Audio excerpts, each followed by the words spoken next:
झांगोजरा road पर बार्शी और sewerage के गंदे पानी से तालाब बन गया। नाअहल सीओ म्यूनिसिपल कॉर्पोरेशन की नाअहली का सबूत है। स्कूल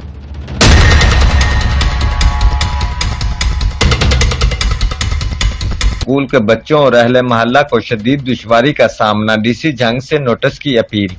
तफसीलात के मुताबिक झांगोजरा रोड नजबुर्जी चौक के इर्द गिर्द की गलियां बारिश और सेवरेज के गंदे पानी की वजह से तालाब बन गई हैं, जिसकी वजह से गलियों में रहने वाले बीमार हो रहे हैं और अलहम्द मॉडल स्कूल के बच्चों को गंदे पानी वाले तालाब से गुजर कर जाना पड़ता है और बच्चे भी इस अजियत से दो चार हैं, जिसकी बाबत मुतअद्दिद बार म्यूनिसिपल कॉर्पोरेशन को इतला दी, लेकिन किसी ने ना सुनी। अहले मोहल्ला और स्कूल के बच्चों ने मीडिया के जरिए डिप्टी कमिश्नर फयाज अहमद मोहद से अपील की कि फौरी तौर पर बार्शी और सेवरेज के गंदे पानी की निकासी करवाई जाए ताकि अहले मोहल्ला और स्कूल के बच्चे सुख का सांस ले सकें।